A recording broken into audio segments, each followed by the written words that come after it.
Boa tarde. Nós vamos apresentar nosso projeto de pesquisa que tem como tema a quantificação do dano moral no Poder Judiciário, com análise de conteúdo como método de pesquisa empírica no direito.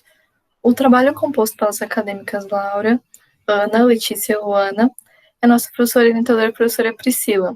O nosso projeto ele foi dividido em duas fases. A primeira fase é a pesquisa bibliográfica e a segunda, a pesquisa empírica. O nosso problema de pesquisa é verificar como o Poder Judiciário quantifica o dano moral, tendo por objetivo analisar quais os critérios adotados nas condenações por dano moral no Tribunal de Justiça de Santa Catarina no ano de 2019. Para isso, a nossa pesquisa foi dividida em 4 partes, sendo cada parte desenvolvida por uma das acadêmicas.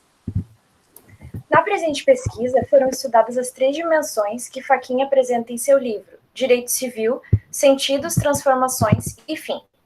As 3 dimensões são formal, substancial e prospectiva. A dimensão formal é a instância do sentido da regra positivada. Já a dimensão substancial é a expressão normativa e vinculante dos princípios, sejam eles expressos ou implícitos na ordem constitucional positivada.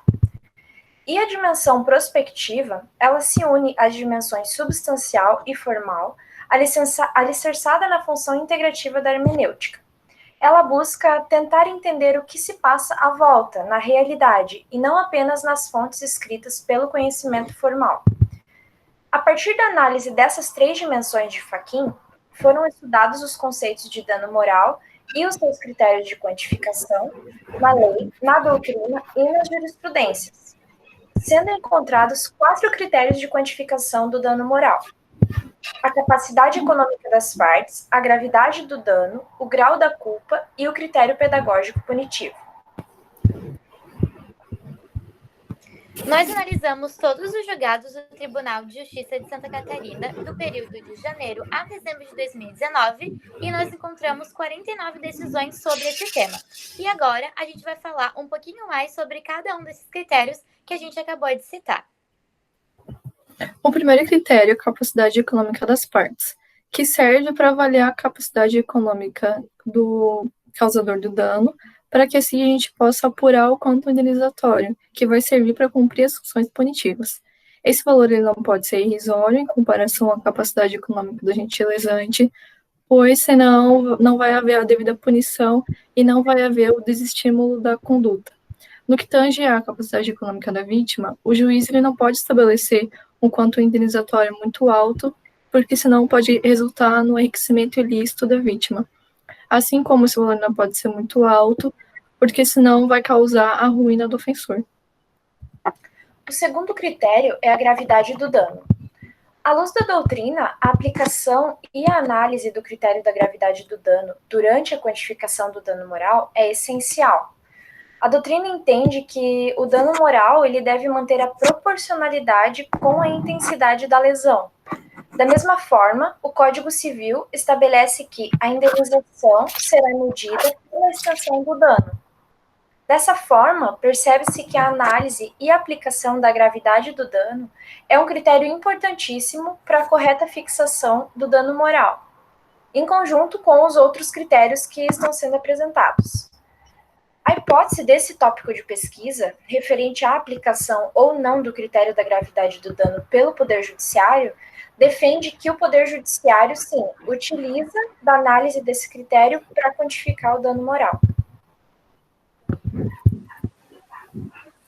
O terceiro critério é o grau da culpa. De acordo com o enunciado 457 do Conselho de Justiça Federal, o grau de culpa do ofensor ou a sua eventual conduta intencional deve ser levado em conta pelo juiz para a quantificação do dano moral. Dessa maneira, qualquer violação à dignidade da pessoa humana será objeto de compensação econômica, sendo a quantificação do montante alcançado não apenas pela extensão do dano, mas também por outros fatores, e dentre eles, as condições pessoais do ofensor, investigação na qual se insere eventual constatação da desproporcionalidade entre o grau da culpa e a ofensa ao bem da vítima. Verificou-se ainda que o critério do grau da culpa ele pode interferir, inclusive nas hipóteses em que a responsabilidade não tratava de culpa, como, por exemplo, na responsabilidade objetiva. Mesmo que o grau da culpa não seja requisito, ele pode ser utilizado como um critério de quantificação do dano moral. A indenização por danos morais, ela possui uma tríplice função: a compensatória, que serve para minorar os danos sofridos pela vítima, a preventiva, que serve para evitar que novos ilícitos ocorram, e a punitiva, que serve para condenar o autor da prática ilícita e lesiva, além de servir como um exemplo para a sociedade não repetir esses atos, razão pela qual também pode ser denominada de pedagógica ou educativa. Então, para resumir, as funções do dano moral, elas podem ser representadas por 3 verbos: compensar, dissuadir e punir. E agora eu vou falar um pouquinho mais sobre o terceiro verbo, que é o punir, mais especificamente em relação à função pedagógica punitiva. Essa função, ela consiste em punir o agente lesante pela ofensa cometida mediante a condenação ao pagamento de valor indenizatório capaz de demonstrar que o ato ilícito praticado não vai ser tolerado pela justiça. A não aplicação da função punitiva acarreta em um estímulo indireto à prática de novas infrações. Essa consequência indesejada, ela ocorre em virtude da sensação de impunidade do lesante, a qual muitas vezes acredita ter obtido uma vantagem com esse ilícito. Por isso, a função punitiva, ela tem a prerrogativa de impedir que a indenização seja meramente simbólica, ou seja, que esteja no patamar tão insignificante que não cause nenhum agravo a quem praticou o ato lesivo.